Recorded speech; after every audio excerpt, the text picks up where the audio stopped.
ये partnership fundamental का test number 4 क्या लिखा हुआ है? A and B are two partners of the firm with a capital of 5 lakh and 3 lakh रुपी।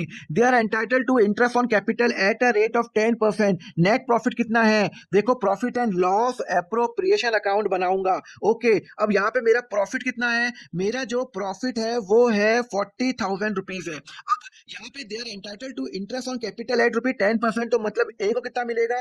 ए को मिलना चाहिए 50,000, बी को मिलना चाहिए 30,000। भाई दोनों को 10% है, पर प्रॉब्लम ये आ गई है 50 और 30 मिलना चाहिए, पर मेरे पास कितने हैं? 40,000 रुपीज है। तो मैं 40,000 कैसे डिवाइड करूंगा? मैं डिवाइड करूंगा उनके कौन से रेशो में डिवाइड करूंगा? मैं रेशो में डिवाइड करूंगा 40,000 को डिवाइड करूंगा मैं भाई 5:3 में डिवाइड करूंगा, तो 40 divided by 8 into 5 is equal to a को मिलेगा 25,000 और बी को मिलेगा 15,000। जब हमारा प्रॉफिट कम होता है, नेगेटिव नहीं, प्रॉफिट कम होता है, तो हम क्या करते हैं? हम डिवाइड करते हैं इन द रेशियो, जितना उनका आउटस्टैंडिंग आ रहा है, तो उसका आउटस्टैंडिंग 50 आ रहा है, उसका 30 आ रहा है, तो हम 5:3 के अंदर डिवाइड करेंगे, ना कि प्रॉफिट शेयरिंग रेशियो। तो answer is B is a right answer. चलो अब मुझे बताओ क्वेश्चन नंबर 2 का।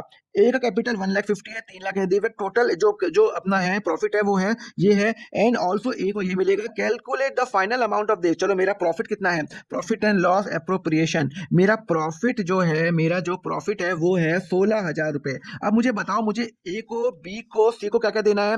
मुझे ए को देना है, इंटरेस्ट देना है। कितना देना है? 10% है ना? हाँ 10% है, तो 15,000 देना है, 30,000 देना है और 30,000 रुपए देना है। और ए को सैलरी भी देनी है पूरे साल की 5,000, तो मतलब ए को देना है टोटल 20,000 रुपए, बी को देने हैं 30,000 रुपए, इसको भी देने हैं 30,000 रुपए। तो अब मेरे पास प्रॉफिट कितना है? 16,000। तो भैया 16,000 प्रॉफिट है, तो भाई 16,000 प्रॉफिट में कैसे डिवाइड करूंगा? 16,000 को मैं डिवाइड करूंगा 2:3:1, 2:3:3 के अंदर डिवाइड करूंगा। 6 और 8 2,000, तो मतलब इसको मिलेंगे 4,000, 6,000 एंड 6,000, तो यहाँ पे हो जाएगा ए। अरे भाई प्रॉफिट कम है ना, तो प्रॉफिट में किस में डिवाइड करूंगा? इन द रेशियो जो मेरा आउटस्टैंडिंग है, तो टोटल मेरा आउटस्टैंडिंग कितना है? 20 आउटस्टैंडिंग है।